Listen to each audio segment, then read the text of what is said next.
Pemilihan Bupati dan Wakil Bupati Sumeneb tahun 2020 diikuti dua pasangan calon. Pasangan nomor urut 1, calon Bupati Ahmad Fauzi SHMH berpasangan dengan calon Wakil Bupati Hajah Dewi Khalifah SHMH MPDI. Pasangan Fauzi Nyai Eva dengan tagline Bismillah Melayani diusung oleh 5 partai politik, yakni PDI Perjuangan, Gerindra, PAN, PKS, dan PBB. Pasangan nomor urut 1, Fauzi Nyai Eva, mengusung visi Sumeneb unggul, mandiri, dan sejahtera dengan salah satu misinya meningkatkan kesejahteraan masyarakat melalui penguatan ekonomi berbasis kawasan dari hulu ke hilir.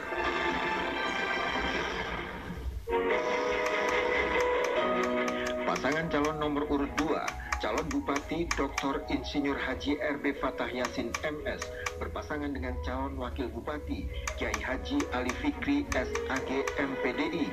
Pasangan Gus Acing Kiai Fikri dengan tagline Sumeneb Barokah diusung oleh 5 partai politik, yakni PKB, P3, Demokrat, Hanura, dan Nasdem, serta didukung oleh Golkar dan Partai Gelora. Pasangan nomor urut 2, Gus Acing Kiai Fikri, mengusung misi memakmurkan desa, meratakan pembangunan dengan salah satu misinya meningkatkan ekonomi daerah melalui optimalisasi potensi lokal bidang pertanian, perkebunan, perikanan dan kelautan, industri dan pariwisata, memberikan kemudahan investasi dan mendorong tumbuh dan berkembangnya ekonomi kreatif.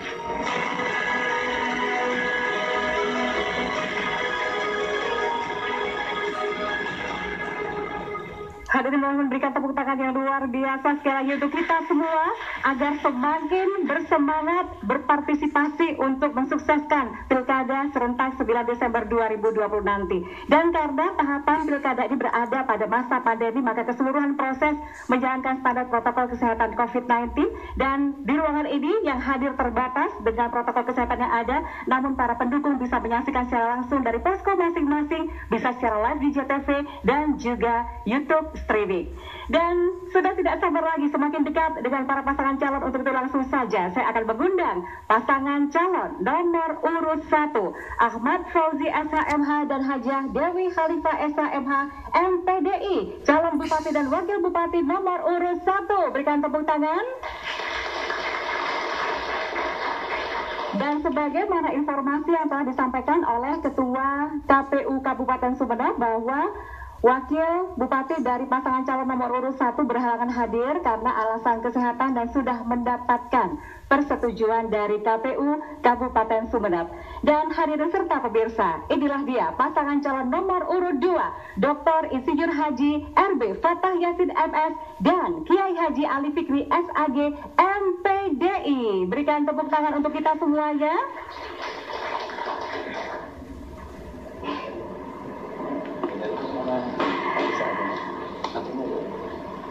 Baik, selamat malam. Assalamualaikum Bapak-Bapak. Terima kasih banyak telah berkenan hadir. Dan untuk mengetahui seperti apa tata cara debat untuk segmen pertama ini, kita akan saksikan bersama-sama tata cara debatnya. Inilah dia. Debat publik pemilihan Bupati dan Wakil Bupati Kabupaten Sumeneb terdiri dari 6 segmen. Saat ini kita berada di segmen pertama. Di segmen pertama, para pasangan calon memaparkan visi dan misi dengan durasi pemaparan 3 menit. Inilah momen kita harus mengetahui seperti apakah visi dan misi dari paslon nomor 1 dan juga paslon nomor 2. Kita akan awali terlebih dahulu dari paslon nomor 1, pemaparan visi dan misi, waktunya 3 menit dimulai ketika Anda berbicara. Sudah siap? Baik, silakan. Assalamualaikum warahmatullahi wabarakatuh. Bismillahirrahmanirrahim. Para pemirsa JTV dimanapun berada, wabil khusus masyarakat Sumeneb, baik daratan ataupun kepulauan, Komisioner KPU dan Panwas, serta sahabat saya, Pak Fatah Yasin dan Kiai Haji Ali Fikri. Sumeneb milik kita bersama. Mari kita berkompetisi secara sehat agar para pendukung kita di sana bisa tersenyum dan berharmoni bersama-sama. Untuk itu kami akan menyampaikan beberapa visi misi yang agar diketahui oleh masyarakat Sumeneb. Tema debat pada hari ini sejalan dengan visi misi Sumeneb mandiri, unggul, dan sejahtera. Untuk itu, misi kami yang pertama adalah membangun sumber daya manusia yang bersaing di bidang pendidikan, kesehatan, dan ketenagakerjaan. Lalu, mewujudkan tata kelola pemerintahan yang transparan, inovatif, dan responsif dalam melayani masyarakat. Di sisi kesejahteraan masyarakat, kami akan meningkatkan kesejahteraan masyarakat dengan fokus kepada pertumbuhan penguatan ekonomi berbasis dari hulu ke hilir. Dari sisi pembangunan, kami akan laksanakan pembangunan berasaskan berkearifan lokal dan gotong royong. Lalu pembangunan yang berimbang antara daratan dan kepulauan yang berbasis lingkungan hidup. Itu mungkin beberapa visi misi yang bisa kami sampaikan, dan visi misi yang kami buat ini tentunya sudah bersinergi dengan pemerintahan yang sudah berjalan saat ini. Saya rasa itu saja beberapa hal yang ingin kami sampaikan. Terima kasih. Wassalamualaikum warahmatullahi wabarakatuh. Masih ada sedikit waktu yang tersisa, mau dimanfaatkan atau cukup? Cukup, baik. Terima kasih untuk paslon nomor 1. Lantas seperti apakah visi dan misi paslon nomor urut 2? Kami persilakan, waktunya sama 3 menit dimulai ketika Anda berbicara. Baik, Assalamualaikum warahmatullahi wabarakatuh. Selamat malam, salam sejahtera bagi kita semua. Yang saya hormati Ketua dan para komisioner KPU, rekan-rekan dari Bawaslu dan seluruh yang hadir. Kami ingin mencoba untuk menjelaskan visi dan misi yang kami dengan calon wakil bupati ini sangat intensif untuk membahas secara bersama bagaimana 5 tahun ke depan seandainya kami diberi takdir oleh Allah. Karena visi dan misi adalah merupakan dokumen perencanaan, maka tentu kami harus cermat untuk melihat bahwa dokumen perencanaan itu harus mempunyai basis data yang kuat. Bahkan kami coba untuk juga melihat analisis SWOT. Jadi potensi besar Kabupaten Sumeneb, kekurangan, kemudian peluang, opportunity, dan kira-kira kendalanya apa. Oleh karenanya dengan potensi yang sangat besar di Kabupaten Sumeneb baik menyangkut wilayah darat dan kepulauan, maka kami sepakat bahwa kami ingin mewujudkan Sumeneb Barokah dengan memakmurkan desa dan meratakan pembangunan.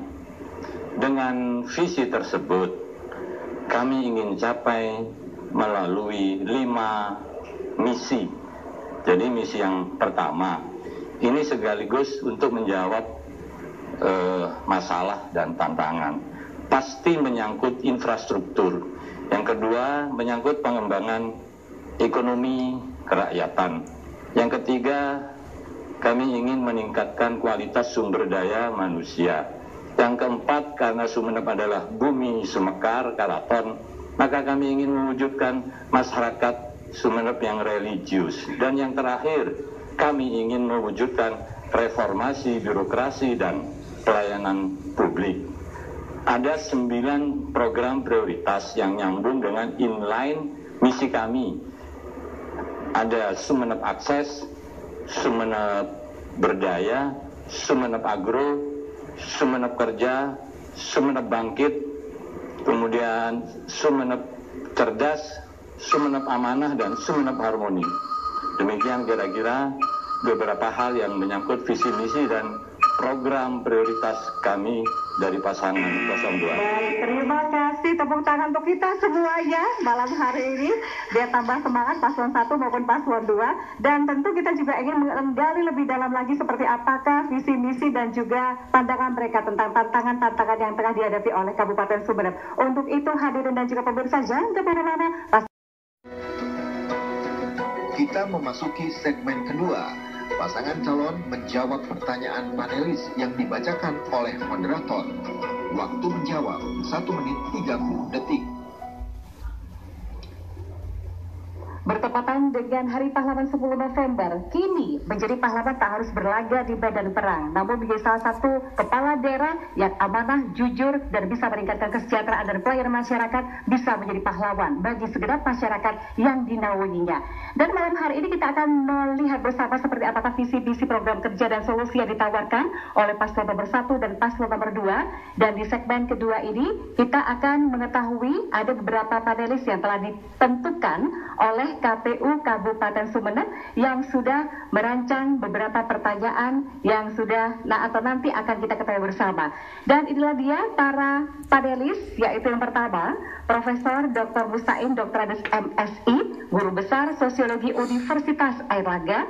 Yang kedua Dr. Kandidat Ahmad Faidal Rahma, SEPAR MSc, Konseptor Pembangunan Pariwisata di Madura. Dan yang ketiga, Abdul Qadir S. Sosio, M. Sosio, Sekretaris Jurusan Sosiologi Universitas Negeri Malang.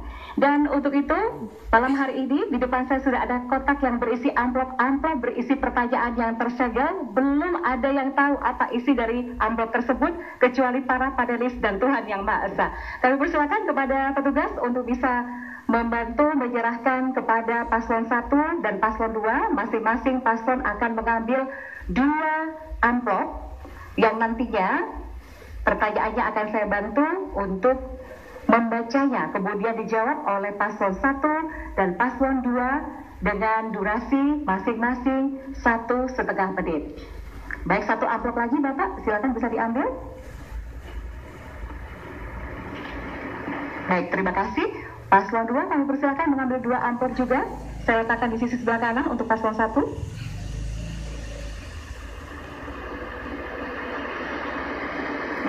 Baik, terima kasih banyak. Saya letakkan di sebelah kiri untuk paslon 2. Saya akan bantu membuka amplop yang masih tersegel. Ada sampel dari KPU dan kita akan menyimak bersama apakah pertanyaannya. Ini pertanyaan khusus untuk paslon nomor urut 1. Sudah siap? Secara teoretik, pemberdayaan masyarakat bersinergi dengan kearifan lokal. Pengembangan masyarakat berbasis kearifan lokal juga berarti kesadaran masyarakat akan potensi diri, strategi pemanfaatannya untuk pembangunan. Oleh karena itu, pemberdayaan masyarakat berbasis kearifan lokal merupakan syarat utama pembangunan partisipatif untuk keberlangsungan pembangunan dan terbangunnya kemandirian masyarakat.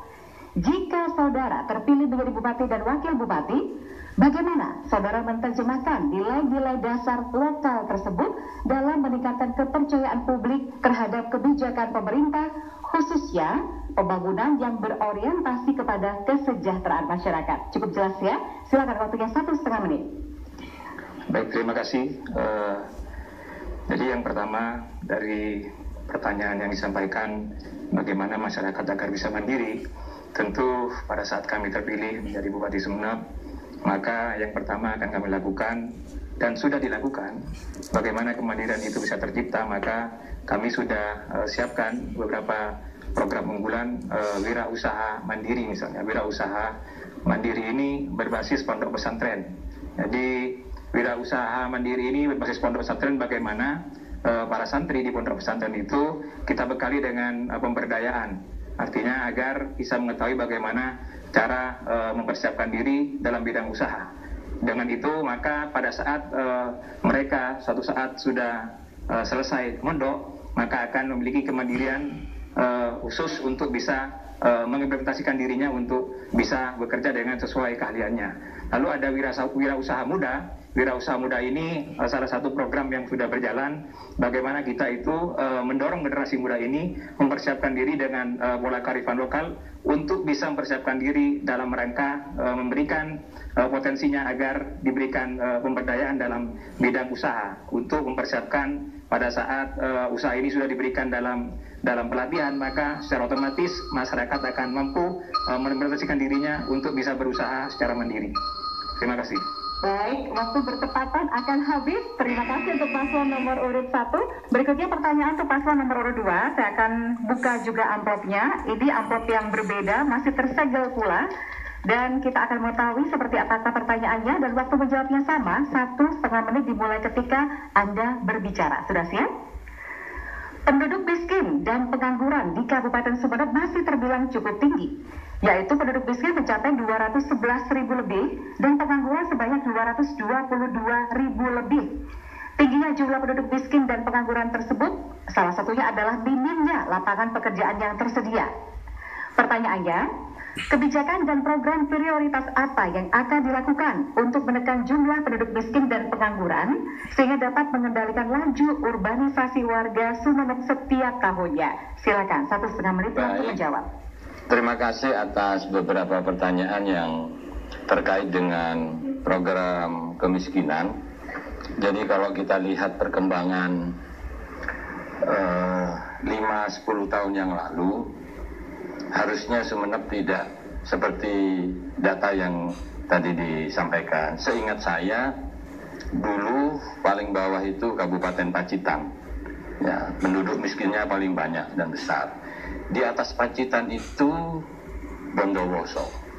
10 tahun, 5 tahun yang lalu. Tetapi terakhir terlihat semuanya ada di Madura. Berbawah Sampang dan di atasnya Sumeneb. Jadi mungkin ada beberapa hal yang perlu diprogramkan dalam rangka untuk kemiskinan ke depan. Artinya ada kemiskinan yang kultural, ada yang kemiskinan yang memang itu bawaannya yang menjadi tanggung jawab pemerintah. Artinya di dalam struktur penduduk miskin itu harus dilihat mana yang sangat miskin, mana yang cukup miskin, mana yang miskin. Kemudian perlu dilihat kedalamannya lagi, misalnya yang janda yang tidak bisa produktif, dia harus di BLT dan diberi bantuan. Tetapi yang produktif, ada program ekonomi yang harus dilakukan oleh pemerintah. Dan nanti mungkin bisa ditambahkan pada saat menjawab pertanyaan-pertanyaan selanjutnya. Saya akan beralih ke amplop berikutnya untuk paslon nomor urut 1, masih tertutup, masih tersegel, dan waktunya masih sama. Waktunya untuk menjawab adalah 1,5 menit dimulai ketika Anda berbicara. Saya akan buka amplopnya dan saya akan bacakan pertanyaannya. Salah satu daya tarik wisata pantai yang banyak dikunjungi dan dikenal oleh masyarakat adalah Pantai Lombang. Pantai yang menjadi ikon pariwisata Sumeneb itu saat ini telah tercemar oleh limbah tambak udang. Pertanyaannya, langkah konkret apa yang akan dilakukan untuk memproteksi rusaknya pemandangan Pantai Lombang dan sekitarnya akibat adanya pembangunan tambak udang itu? Silakan, waktunya 1,5 menit. Baik, terima kasih. Persoalan limbah tambak udang ini memang menjadi perhatian khusus. Tapi pada sesungguhnya sebenarnya pemerintah saat ini sudah sesuai on the track-nya, maka melakukan perizinan itu sesuai aturan yang ada. Sebelum ada beberapa tambak-tambak perusahaan yang besar, memang ada tambak-tambak masyarakat. Tambak-tambak masyarakat ini memang ada sebelum adanya tambak-tambak perusahaan yang berizin. Untuk itu kami sudah melakukan beberapa komunikasi dengan DPRD pada saat itu mencari solusi. Sehingga ada solusi bagaimana nanti tambak-tambak yang masyarakat ini yang pada saat ini bisa dikatakan mencemari lingkungan, maka kami akan jadikan komunitas tambak dengan pola IPAL yang komunal. Jadi 10 orang komunitas dibuat satu komunal untuk pembuangan limbahnya. Itu yang pertama. Lalu yang kedua, kami akan berikan teguran kepada para pemilik tambak masyarakat ataupun juga edukasi sebelum teguran. Pada saat edukasi ini juga tidak didengarkan oleh masyarakat, maka secara langsung kami akan bertindak tegas kepada masyarakat yang tidak bisa mengindahkan beberapa aturan yang sudah disampaikan oleh pemerintah. Jadi itu akan menjadi poin penting kita untuk agar adanya tambak ini tidak mencemari pariwisata yang ada di Kabupaten Sumeneb. Baik, cukup. Terima kasih. Dan berikutnya saya akan menuju ke pertanyaan selanjutnya untuk paslon nomor urut 2. Saya akan buka amplopnya yang juga masih tersegel dan waktu menjawabnya juga masih sama. 1,5 menit dimulai ketika paslon berbicara. Sudah siap? Pemerintah telah mengesahkan Undang-Undang Cipta Kerja atau Omnibus Law. Undang-undang ini lahir sebagai bentuk respon pemerintah pusat untuk memangkas peraturan yang bertabrakan satu sama lain dan memudahkan agar investasi bisa masuk di Indonesia dengan mudah. Namun, tidak semua pihak ataupun elemen menyetujui paket undang-undang sapu jagat tersebut. Pertanyaannya, sebagai calon bupati, bagaimana pengetahuan Anda terkait Undang-Undang Ciptaker itu dan apa relevansinya terhadap pembangunan di Kabupaten Sumeneb untuk kedepannya? Silakan. Baik, saya kira kalau kita lihat dari sebuah produk undang-undang, pasti sebelumnya ada paper akademik yang membuat sesuatu yang terkait dengan kebijakan apa yang akan dilaksanakan oleh pemerintah, termasuk Undang-Undang Cipta Kerja, bahwa keinginannya adalah mempermudah pelayanan bagi masyarakat, apakah di bidang ketenaga kerjaan atau di lingkup pelayanan lain yang investasi dan lain sebagainya. Karena pemerintah melihat selama ini investasi atau perizinan yang dikeluarkan oleh daerah itu banyak hal yang dikeluhkan oleh masyarakat. Oleh karenanya dengan adanya Undang-Undang Cipta Kerja ini, saya kira itu akan bisa menguraikan hal-hal yang selama ini menjadi masalah di Republik ini. Oleh karenanya maka kita di daerah, jika kita diberi takdir, maka ini akan sejalan dengan adanya pelayanan publik yang ada di daerah dengan menggunakan sistem pelayanan terpadu satu pintu. Jadi pelayanan-pelayanan yang dikemas selama ini oleh dinas yang mungkin ada puluhan perizinan, itu akan masuk dalam sebuah sistem yang menggunakan PSP itu. Bolehkah tepuk tangan untuk debat publik malam hari ini? Terima kasih hadirin pemirsa. Tentu kita juga ingin mengetahui lebih jauh lagi seperti apa oleh pemerintah selama ini, bahwa pemerintah selalu memberikan pengertian, memberikan informasi kepada masyarakat bahwa sesuai dengan undang-undang yang ada, maka pernikahan itu sudah ditentukan usianya. Oleh karenanya maka memang di Madura ini perlu ada sesuatu sosialisasi yang memberikan pengertian kepada para anak-anak yang memang tidak pada saatnya melakukan pernikahan di usia dini. Mungkin Pak Yai menambah kira-kira seperti apa solusinya? Ya, baik, terima kasih. Bismillahirrahmanirrahim. Saya kira ini merupakan faktor budaya ya, yang sudah melekat di tengah-tengah masyarakat kita, dan hal yang bisa kita lakukan bagaimana mencegah terjadinya pernikahan dini adalah edukasi. Mengedukasi dengan memberikan pengertian, pencerahan kepada masyarakat bagaimana dampak-dampak buruk yang sebenarnya bisa timbul daripada pernikahan dini. Saya kira itu saja. Terima kasih. cukup? Ya. Baik, itu tadi jawaban dari paslon nomor 2. Bagaimana paslon nomor 1 menanggapinya? Silakan. Terima kasih. Jadi memang persoalan nikah dini ini memang salah satu persoalan yang non-budaya di Kabupaten Sumeneb. Tentu ini menjadikan tantangan penting untuk pemimpin selanjutnya. Pada dasarnya pemerintahan yang sudah berjalan sudah melakukan beberapa sosialisasi melalui tokoh masyarakat, tokoh agama, agar bagaimana diberikan edukasi pentingnya agar menikah sesuai dengan aturan yang sudah diatur oleh pemerintah, agar tidak terjadi persoalan-persoalan yang disampaikan pada pertanyaan oleh Mbak tadi. Itu bagian dari PR penting agar kita ke depan bukan hanya memberikan edukasi, tetapi kita harus memberikan beberapa pemahaman yang serius kepada masyarakat agar memberikan informasi-informasi apa dampak pada saat mereka menikah muda misalnya. Ini juga menjadi perhatian kita agar masyarakat yang tidak memahami ini bisa menjadi paham, walaupun memang pernikahan dini ini memang menjadi membudaya di Kabupaten Sumeneb. Itulah mungkin beberapa indikator yang harus benar-benar kita lakukan agar mencegah pernikahan dini yang terjadi di sini gitu. Terima kasih. Cukup. Baik, itu tanggapan dari paslon nomor 1. Bagaimana paslon nomor 2 menjawabnya kembali? Saya ingin menggarisbawahi seperti apa yang Pak Fauzi tadi sampaikan mengenai informasi kepada masyarakat. Kebetulan di program prioritas kami dari 9 itu ada program Sumenep Kerja. Jadi kurang lebih ada 10.000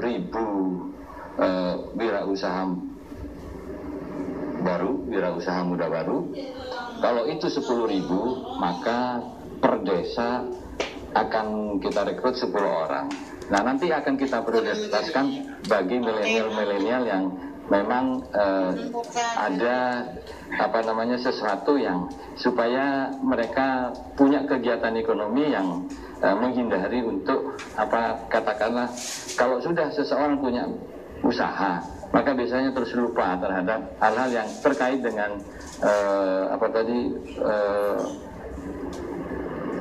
nikah di usia dini. Jadi produktivitas di masyarakat akan kami ciptakan supaya kultur di Madura yang kebanyakan memang melakukan pernikahan usia dini itu sering terjadi. Mungkin Pak Kiai mau nambahin? Ya, jadi di samping masalah edukasi tadi yang perlu kita lakukan, saya kira bahwa menyediakan lapangan kerja itu merupakan salah satu solusi. Jadi mungkin karena di samping masalah budaya, karena mereka nganggur, mending ya, waktu telah habis. Terima kasih untuk paslon 1 dan juga 2. Sekarang satu pertanyaan untuk paslon 2, kemudian dari jawaban paslon 1, dari jawaban paslon 1 kemudian ditanggapi oleh paslon 2 dan ditanggapi kembali oleh paslon 1. Saya akan bukakan pertanyaan yang sudah disusun sedemikian rupa dari tim panelis yang telah ditentukan oleh KPU Kabupaten Sumenep untuk mendapatkan jawaban dari paslon 1. Sudah siap? Kabupaten Sumenep memiliki banyak pulau, yaitu 48 pulau berpenghuni dan 78 pulau tidak berpenghuni. Pulau-pulau ini tersebar luas dan jaraknya ada yang cukup jauh dari daratan atau ibu kota kabupaten. Bahkan ada pulau yang lebih dekat dengan Pulau Bali, Pulau Lombok, Kalimantan, dan Sulawesi. Akibatnya, aktivitas perekonomian mereka bukan ke Sumenep, tapi lebih ke daerah atau pulau yang lebih dekat dari tempat tinggalnya. Jika saudara terpilih sebagai bupati dan wakil bupati, kebijakan seperti apakah agar kesejahteraan masyarakat di Kepulauan Sumenep lebih baik? Sebagaimana halnya warga masyarakat di daratan. Silakan. Jadi sangat benar sekali, memang Sumenep memiliki 126 pulau, 48 pulau berpenghuni dan sisanya tidak berpenghuni. Ini merupakan tantangan tersendiri buat pemimpin selanjutnya, tetapi sesungguhnya adalah yang terpenting bagaimana kita menciptakan aksesibilitas. Ini sangat penting, salah satunya mungkin seperti penyediaan moda transportasi laut seperti yang sudah dilakukan oleh pemerintah saat ini, agar transportasi laut ini yang dibutuhkan bisa benar-benar difasilitasi oleh pemerintah daerah. Itu yang pertama. Termasuk juga transportasi udara yang sudah kita lakukan, misalnya dari Sumenep, ini Bandara Sumenep ke Pagerungan. Itu juga salah satu intervensi pemerintah agar kita memaksa masyarakat kepulauan itu bisa ke Sumenep, agar bisa ada pilihan apakah itu laut ataupun itu udara. Lalu yang terpenting adalah bagaimana dengan pulau yang banyak ini memang menjadi PR terpenting. Itu hanya sebagian kecil saja kita adakan pesawat di Pagerungan misalnya. Mungkin ke depan kita akan coba bagaimana di Sapekan dan di Aljasa dan Masa Lembu kita coba akses udara juga dengan penerbangan waterbiz misalnya.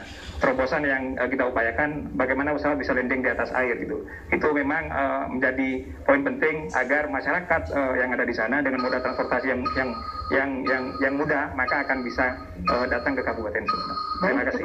Paslon 1, itu tadi jawaban paslon 1. Bagaimana berdasarkan jawaban tadi paslon 2 menanggapinya? Silakan. Ya, baik para pemirsa, saya dengan calon wakil Bupati sudah mengunjungi 27 kecamatan dan 8 kepulauan sudah kami kunjungi terakhir di Masa Lembu. Jadi ada beberapa hal yang terkait dengan bagaimana kita memprioritaskan kepulauan untuk bisa mendapatkan hal-hal yang terkait dengan kelistrikan.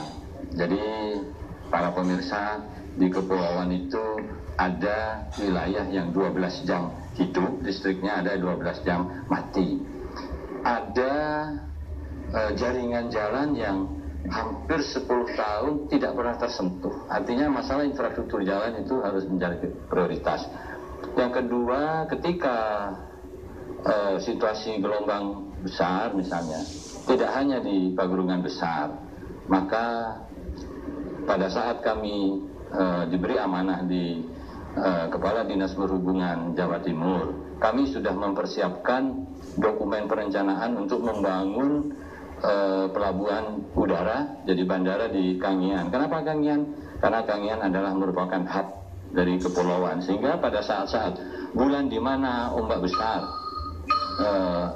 akses barang dan jasa masih bisa lewat udara. Doakan dalam waktu yang tidak terlalu lama bandara di Kangian bisa terwujud. Menanggapi sudah usai, giliran paslon 1 menanggapi kembali tadi tanggapannya paslon 2, silakan. Baik, terima kasih. Jadi apa yang disampaikan Pak Fatah ini hampir sama dengan apa yang tadi saya sampaikan. Memang untuk persoalan bandara udara Kangian ini butuh proses dan waktu. Ini persoalan jangka panjang. Tadi saya sampaikan memang bagaimana solusi jangka pendek dulu agar ada pesawat yang bisa landing mempergunakan terobosan waterbeast. Ini jangka pendek saja. Jadi tetapi akan jangka panjang tentu kita juga akan melakukan pembangunan bandara udara di Kangian gitu loh. Nah, itu memang jadi PR penting bagaimana agar akses itu lebih baik di kepulauan. Lalu termasuk misalnya sarana jalan misalnya, infrastruktur jalan itu. Ini memang tidak bisa semuanya kita bangun karena memang mengukur kekuatan APBD menurut kami gitu.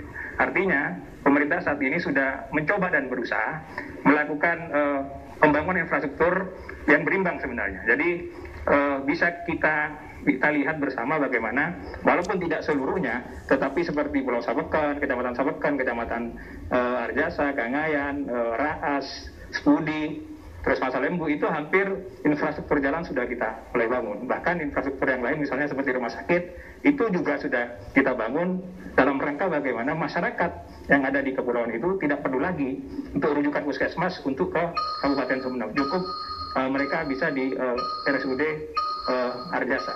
Terima kasih. Baik, cukup berikan tepuk tangan untuk kita semuanya, Bapak Ibu hadirin dan juga pemirsa. Kita masih menyimpan ada satu pertanyaan lagi untuk paslon nomor urut 2. Nanti cara menjawabnya juga sama, durasinya sama 1,5 menit, kemudian ditanggapi 1,5 menit dan ditanggapi kembali 1,5 menit. Pertanyaan masih dari panelis yang telah ditentukan oleh KPU Kabupaten Sumeneb. Kabupaten Sumeneb memiliki fasilitas pendidikan mulai dari taman kanak-kanak hingga perguruan tinggi yang cukup memadai. Persoalannya, bagaimana kondisi existing institusi pengembangan SDM masyarakat Sumeneb sekarang dan peranannya dalam mempersiapkan sumber daya manusia masyarakat Sumeneb? Jika saudara terpilih sebagai bupati dan wakil bupati, kebijakan seperti apa yang akan Anda ambil untuk mendayagunakan institusi pendidikan sebagai instrumen strategis masyarakat Sumeneb dalam mempersiapkan warga Sumeneb menghadapi tantangan era industri 4.0? Silakan. Baik, kita tahu jika bicara mengenai indikator pendidikan itu ada indeks pembangunan manusia. Jadi Jawa Timur rata-rata 70% ya, tapi kabupaten kita tercinta ini kurang lebih 65%, berarti pendidikan, kemudian kesehatan dan daya beli ini perlu dipacu. Kalau tadi terkait dengan pendidikan, maka ada pendidikan dini, jadi istilahnya ada golden age, jadi usia 0 sampai 5, 5 sampai 12 dan lain sebagainya. Itu akan kita coba untuk ada semacam program-program yang kita hindari terjadinya stunting. Jadi usia golden age itu penting dalam rangka untuk mencetak generasi-generasi untuk bisa mencapai tingkat partisipasi pendidikan lebih tinggi. Kita melihat data Sumeneb ini masih 5,12%, berarti 49% kepala keluarga itu baru lulus SD.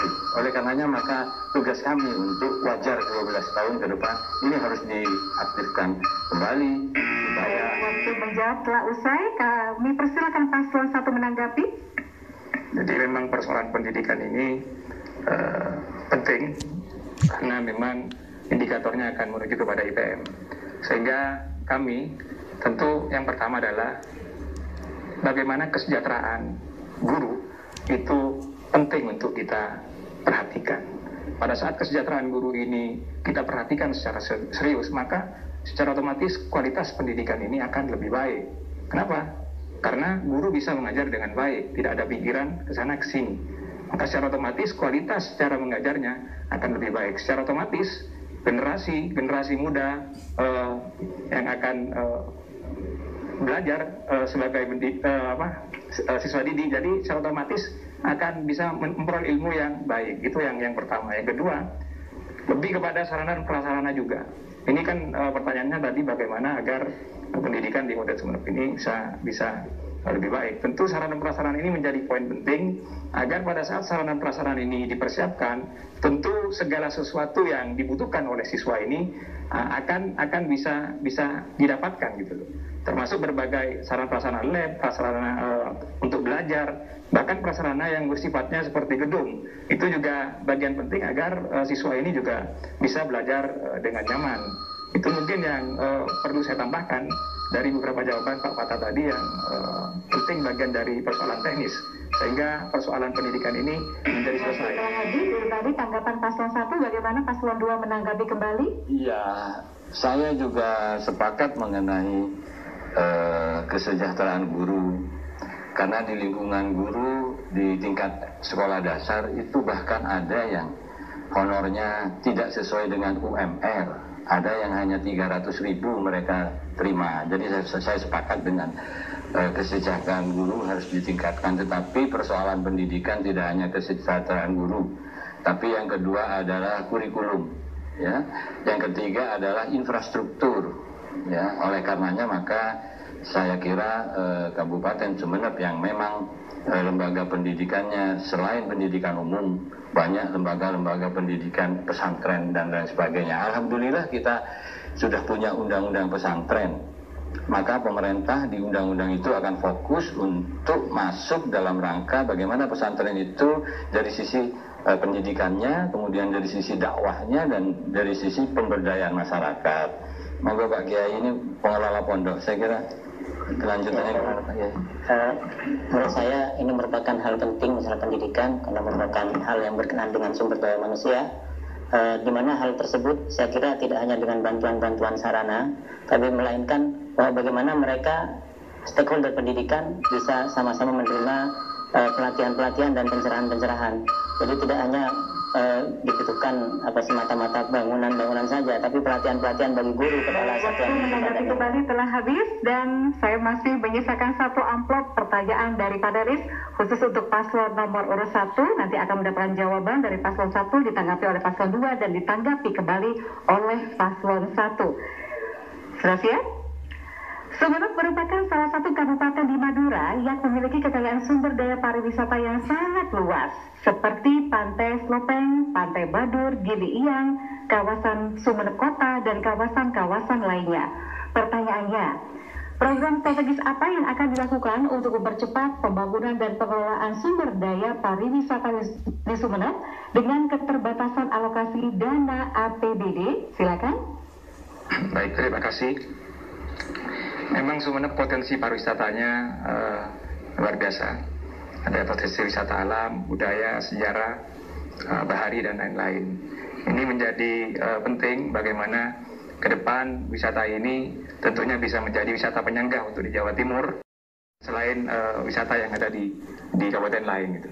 Maka kami sudah menyiapkan program yang pertama adalah mengidentifikasi destinasi pariwisata yang ada di Kabupaten Sumeneb. Lalu kami akan mempersiapkan promosi. Promosi ini tentu promosi yang strategis agar kita dengan cara menggandeng pihak ketiga. Bagaimana pihak ketiga ini bisa swasta ataupun komunitas. Bagaimana bisa memperkenalkan potensi wisata yang ada di Kabupaten Sumeneb. Lalu yang ketiga, dalam potensi wisata tentu perlu aksesibilitas, seperti bagaimana kita membangun akses jalan menuju wisata itu. Akses misalnya lampu agar terang, bagaimana menuju akses tempat wisata. Itu bagian dari cara kita untuk bagaimana potensi wisata yang ada di Kabupaten Sumeneb ini bisa dikunjungi oleh wisatawan. Lalu yang terakhir juga transportasi. Transportasi udara ini memang menjadi penting agar memperpendek jarak transportasi jarak wisatawan untuk bisa sampai di Kabupaten Sumeneb agar ada solusi. Setelah habis untuk menjawabnya, dari jawaban tadi bagaimana tanggapan dari paslon 2? Silakan. Baik, saya kira bicara pariwisata di Indonesia, di Jawa Timur, khususnya di Sumeneb, maka ada pariwisata yang kelas lokal, ada yang regional, dan bahkan ada yang nasional dan bahkan dunia. Sebut salah satu contoh misalnya Gili Iyang. Kalau kita menyebut Gili Iyang, itu di dunia hanya ada 2 yang kurang lebih 60-70% oksigen yang ada di sana. Tetapi ada beberapa kendala di masalah pariwisata, pengembangan wisata kita. Pertama, masalah dukungan infrastruktur. Saya pernah membuat jalur kapal cepat dari Probolinggo, Gili Ketapang ke Gili Labak. Hari Sabtu dan Minggu saja ramai, tetapi hari-hari tertentu karena dermaga tidak ada, kemudian penginapan kurang memadai dan lain sebagainya. Padahal potensinya tidak kalah dengan gili-gili yang ada di NTB. Oleh karenanya maka saya kira ke depan maka pengembangan pariwisata harus didukung oleh infrastruktur dan kultur.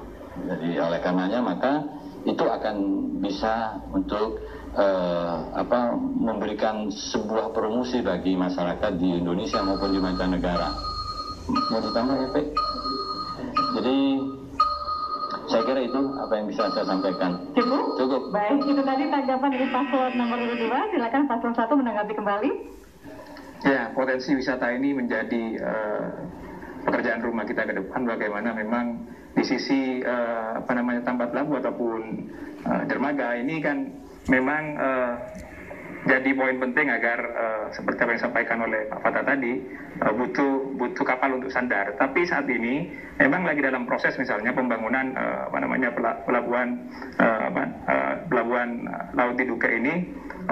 Tujuannya adalah bagaimana nanti kita membuka akses misalnya pada saat ada kapal-kapal besar untuk bisa sandar berpariwisata ke Giliang, itu akan menjadi mudah. Dan di sektor Giliang pun juga dalam proses pembangunan untuk dermaga itu agar juga lebih mudah pada saat air surut, maka kapal itu bisa sandar di Pulau Giliang gitu. Tapi tantangan yang terpenting adalah persoalan pariwisata di Kabupaten Sumeneb ini harus memperhatikan kultur dan budaya.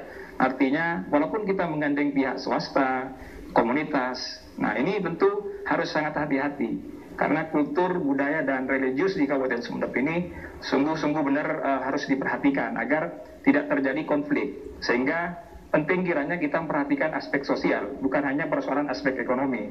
Pada saat aspek ekonomi memang membawa pariwisata yang lebih baik, tetapi kita harus juga memperhatikan aspek sosial agar berkesinambungan. Saya rasa itu saja. Baik, cukup ya.